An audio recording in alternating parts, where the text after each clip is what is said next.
జిల్లా నర్సరావుపేట భావన కళాశాల కరెస్పాండెంట్ పై హత్యాయత్నం జరిగింది. కరెస్పాండెంట్ శ్రీనివాసరావు కళాశాలలో వాకింగ్ చేస్తూ ఉండగా గుర్తు తెలియని వ్యక్తి కత్తితో దాడి చేశాడు. ఈ దాడిలో తీవ్రంగా గాయపడిన శ్రీనివాసరావును స్థానికుల ఆసుపత్రికి తరలించారు. అయితే దాడి చేసిన వ్యక్తి మంకీ క్యాప్ ధరించి ఉన్నాడని, అతి దగ్గర పిస్టాల్ కూడా ఉన్నట్లు స్థానికులు తెలిపారు.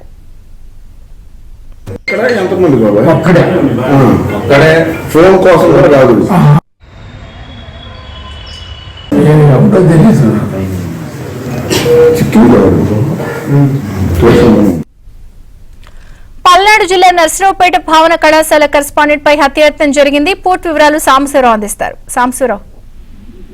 పల్నాడు జిల్లా కేంద్రమైన నర్సరావుపేట పట్టణంలోని అసిస్టెంట్ కళాశాలలో ఉదయం వాకింగ్ చేస్తున్న భావన కళాశాల కరెస్పాండెంట్ గా ఉన్న పైనేడి శ్రీనివాసరావుపై గుర్తు తెలియని వ్యక్తులు హత్యా ప్రయత్నం చేశారు. ఉదయాన్నే కళాశాల ఆవరణలో వాకింగ్ చేస్తున్న శ్రీనివాసరావు దగ్గరకు ఒక వ్యక్తి మంకీ క్యాప్ ధరించి ఒక చేతితో కత్తి మరొక చేతిలో పిస్టల్ తీసుకొని వచ్చి కత్తితో పొడిచాడు. కత్తితో పొడవగా అతను కేకలు వేయడంతో కూడా వాకింగ్ చేస్తున్న చుట్టుపక్కల వారు మొత్తం గుమ్మికూడతో అది అక్కడి నుంచి పరారయ్యారు.